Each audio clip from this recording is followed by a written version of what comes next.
ለርሱ አሁን ከኢትዮጵያዊነት ከኦሮሞነት በላይ ነው ወይስ በታች ነው ወይስ እንዴት ነው የሚያስቡት? ኢትዮጵያዊነት ከኦሮሞነት በላይ ነው እውነት ነው። ምክንያቱም የኦሮሞ ህዝብ ታላቅነቱ አቅሙ ባህሉ ማንነቱ ሊከበር የሚችለው የኢትዮጵያ ሉዓላዊነት የኢትዮጵያ ትልቅነት ሲረጋገጥ ነው። በዛ ደረጃ ነው። ዞሮ ግን ኦሮሞነት እና ኢትዮጵያዊነት የሚቃረኑም አይደሉም፣ የሚጣጣሙ ናቸው።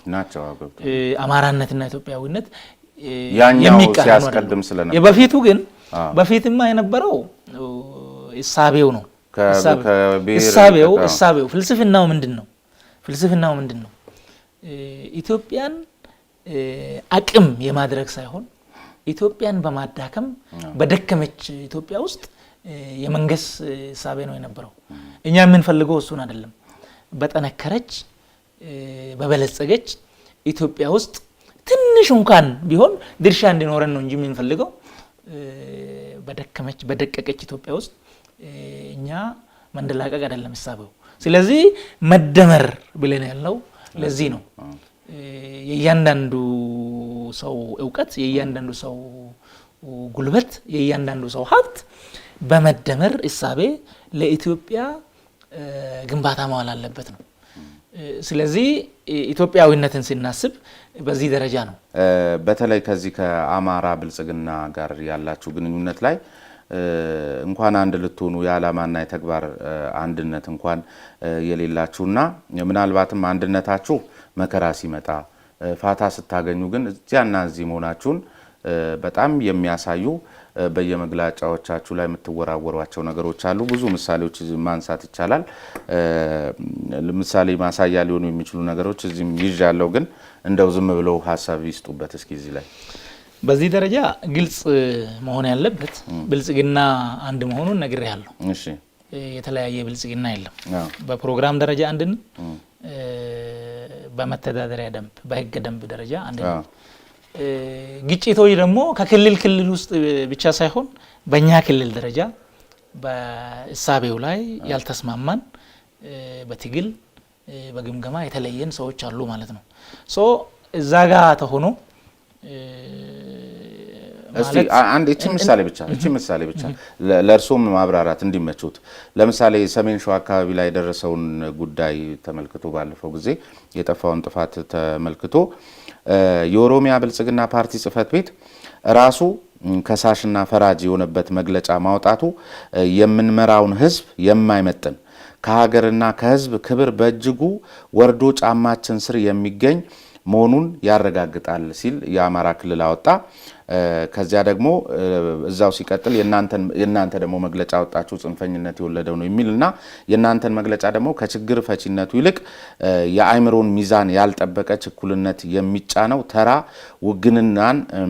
ውግንና ያጠላበት ኃላፊነት የጎደለው መግለጫ ሆኖ አግኝተነዋልም የሚል ነገር ሰጠ። ከዚያ አሁን እርሶ የሚሉኝ የፌዴራሉ መንግስት ሆነ ዋናው ብልጽግናም ምንም አስተያየት አልሰጠም። ያን ሁሉ ስትወራወሩና ባለቤት የሌላችሁ በየጎራው ያላችሁ ነው የምትመስሉት አሁን የሚሉኝን አንድነታችሁን አያመላክትም ብዬ ነው። እስኪ ከዚህ ተነስተው ሀሳብ ይስጡበት። ኖርማሊ ያ ጉዳይ በፌዴራል ደረጃ የአማራም ክልል የኦሮሚያም ክልል አመራር በተገኙበት ተገምግሟል። ምንድነው የሆነው ለምንድነው የሆነው የሚለው ተገምግሟል። ተገምግሞም የማስተካከያ እርምጃ ተወስዷል። ከዛ በኋላ ምናልባት እናንተም ልታዝቡት ይችላላችሁ የተዛነፈ ነገር የለም ማለት ነው። ዞሮ ግን እዛ አካባቢ የተፈጸመው አጀንዳ ነው የተሰጠው።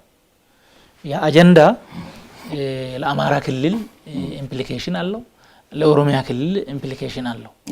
ኢምፕሊኬሽኑ ቀላል የሚባል አይደለም። ያንን እንግዲህ የሚያስከትለው አደጋው እንዴት ነው በምን አይነት ኮሚኒኬሽን ነው ያንን ኮምባት ማድረግ የምንችለው የሚለው ላይ ያው አንድ ላይ ያለ መጣጣም ነገሮች ታይቷል። ይሄ በርግጥ መናበብ ነበረብን። ችግሮች ካሉ በውስጥ መስመር መነጋገር መገምገም ማስተካከል ነበረብን። በዚህ ደረጃ መውጣት አልነበረበትም። ያም ሆኖ ግን ጽንፈኛ በቀኝ በኩል አለ፣ ጽንፈኛ በግራ በኩል አለ። ይሄ ጽንፈኛ መሀል ያለውን ኃይል ለማመንመን ስራ ይሰራል። ያ ስራ ሲሰራ ሜዳው ደግሞ አንድ ስለሆነ ጫዋታ ውስጥ የፖለቲካ አሰራር ውስጥ የሚከሰቱ ነገሮች አሉ። ከዛ የዘለለ ግን በኢትዮጵያ ጉዳይ ለበርካታ ጊዜ አብረን ቁጭ ብለን ተነጋግረናል። ከኛ የተለየ ፍላጎት አላማ አላቸው ብለን አናምንም። እነሱም በዛው ልክ ከኛ ጋር ትረስት ያላቸው ይመስለናል። በሁሉም ክልል ደግሞ ቅድም ያልኩ የብልጽግናን ኮት የለበሱ በተግባር እና በእሳቤ ብልጽግና ያልሆኑ ይኖራሉ። ከዛ የዘለለ እንደ ብልጽግና ከጫፍ እስከ ጫፍ አንድ አይነት ፕሮግራም አንድ አይነት ፖሊሲ ለኢትዮጵያ ልዕልና ለኢትዮጵያ ብልጽግና እና ህብረ ብሔራዊ ወንድማማችነትን መሰረት አድርገን የምንሰራ መሆናችንን ህዝባችን ሊያውቅ ይገባል ማለት ነው። የኛም የህዝቡ ምኞት ፍላጎት። ውድ ተመልካቾቻችን በሁለት ተከታታይ ክፍል ስትመለከቱ የነበረው ከአቶ ታዬ ደንዳ የኦሮሚያ ብልጽግና ጽህፈት ቤት የህዝብ ግንኙነት ኃላፊ ጋር የተደረገ ቆይታ ነበር። ከሞላ ጎደል ጥቂት ነገሮችን ነው አነሳን ማለት የሚቻለው።